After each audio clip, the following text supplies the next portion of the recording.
Hi hello ನಮಸ್ಕಾರ. ಮತ್ತೊಂದು ವಿಡಿಯೋಗೆ ತಮ್ಮೆಲ್ಲರಿಗೂ ಸ್ವಾಗತ. ಸ್ನೇಹಿತರೆ, ಪಕ್ಕದ ರಾಜ್ಯ ತಮಿಳುನಾಡಲ್ಲಿ ಹೊಸದಾಗಿ ಆಯ್ಕೆಯಾಗಿರ್ತಕ್ಕಂತಹ ವಿಜಯ್ ಅವರ ಮುಖ್ಯಮಂತ್ರಿ ಇಲಾಖೆಯಿಂದ ಮತ್ತೊಂದು ಹೊಸ ಪ್ರಕಟಣೆ ಬಂದಿದೆ. ಇದು ಒಂದು ರೀತಿ ಸಂಚಲನವನ್ನು ಸೃಷ್ಟಿ ಮಾಡುತ್ತೆ ಅಂದರೆ ಯಾವುದೇ ರೀತಿಯಾದ ತಪ್ಪಾಗಲಾರದು.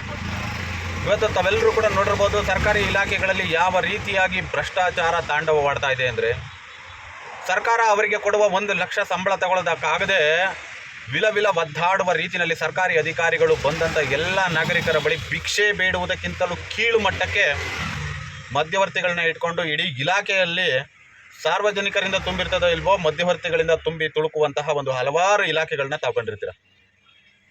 ಯಾವುದೇ ಒಂದು ಸಣ್ಣ ಪುಟ್ಟ ಕೆಲಸಕ್ಕೆ ಹೋದರೂ ಕೂಡ ಭ್ರಷ್ಟಾಚಾರವನ್ನು ಕಂಟ್ರೋಲಿಗೆ ತಗೊಳಕ್ಕಾಗದೇ ಇರೋಷ್ಟು ಮಟ್ಟಕ್ಕೆ ಸರ್ಕಾರದಲ್ಲಿ ಆಡಳಿತಗಳು ನಡೆಸ್ತಾ ಇರ್ತಕ್ಕಂತಹ ಹಲವಾರು ರಾಜ್ಯಗಳ ಇಲಾಖೆ ಸರ್ಕಾರಗಳನ್ನು ತಾವುಗಳು ಗಮನಿಸಿರ್ತೀರ.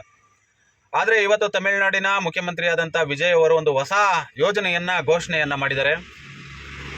ಯಾವುದಾದ್ರೂ ಒಬ್ಬ ಸರ್ಕಾರಿ ಅಧಿಕಾರಿ ನಿಮ್ಮ ಬಳಿ ಲಂಚವನ್ನು ತೆಗೆದುಕೊಂಡು 1000 ರೂಪಾಯಿ ಮೇಲ್ಪಟ್ಟು ಯಾರಾದರೂ ಲಂಚವನ್ನು ತೆಗೆದುಕೊಂಡಿದ್ದಕ್ಕೆ ತಾವು ಸೂಕ್ತವಾದಂತಹ ಸಾಕ್ಷಿ ಆಧಾರಗಳೊಂದಿಗೆ ಒಂದು ಟೋಲ್ ಫ್ರೀ ನಂಬರನ್ನು ಘೋಷಣೆಯನ್ನು ಮಾಡಿದ್ದಾರೆ. ಆ ನಂಬರ್ಗೆ ಸಾಕ್ಷಿ ಸಮೇತವಾಗಿ ತಾವು ಕಂಪ್ಲೇಂಟನ್ನು ಕೊಟ್ಟರೆ ಸರ್ಕಾರವೇ ನಿಮಗೆ 1 ಲಕ್ಷ ರೂಪಾಯಿಯನ್ನು ಅನುದಾನವನ್ನು ಕೊಡುವಂತಹ ಒಂದು ಯೋಜನೆಯನ್ನು ಘೋಷಣೆಯನ್ನು ಮಾಡಿದ್ದಾರೆ.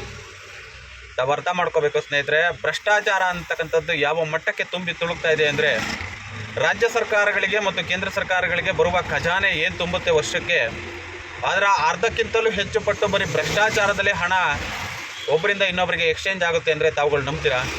ನಂಬಲೇಬೇಕು.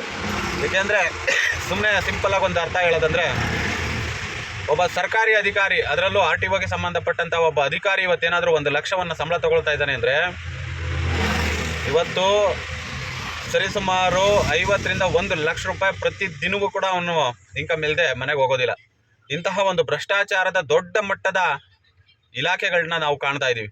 ಅದು ಕೇವಲ ಸಾರಿಗೆ ಅಂತಲೇ ಅಲ್ಲ, ಶಿಕ್ಷಣ ಕ್ಷೇತ್ರಗಳಾಗ್ಬೋದು, ಆರೋಗ್ಯ ಕ್ಷೇತ್ರಗಳಾಗ್ಬೋದು, ಪ್ರತಿಯೊಂದು ಇಲಾಖೆಯಲ್ಲಿಯೂ ಕೂಡ ಮಧ್ಯವರ್ತಿಗಳಿಲ್ಲದೆ ಸರ್ಕಾರಿ ಅಧಿಕಾರಿಗಳಿಲ್ಲ ಅನ್ನುವಷ್ಟು ಮಟ್ಟಕ್ಕೆ ಇವತ್ತು ಆಡಳಿತ ವ್ಯವಸ್ಥೆಯನ್ನು ತಮ್ಮ ಹಿಡಿತಕ್ಕೆ ತೆಗೆದುಕೊಂಡಿದ್ದಾರೆ. ಅದೇ ರೀತಿಯಲ್ಲಿ ನಡೆದಿರ್ತಕ್ಕಂಥ ಒಂದು ಘಟನೆಗೆ ಇವತ್ತು ತಮಿಳುನಾಡು ಸಾಕ್ಷಿ ಆಗ್ತಾ ಇದೆ. ಇದ್ರ ಮುಖಾಂತರವಾಗಾದರೂ ಕೂಡ ಭ್ರಷ್ಟಾಚಾರ ಕಂಟ್ರೋಲ್ಗೆ ತಗೊಂಡು ಬರ್ತಾರಾ ತಮಿಳುನಾಡಿನ ಮುಖ್ಯಮಂತ್ರಿ ಅಂತೇಳಿ ಕಾದು ನೋಡಬೇಕಾದಂತಹ ಅನಿವಾರ್ಯತೆಗಳಿದೆ. ಧನ್ಯವಾದಗಳು.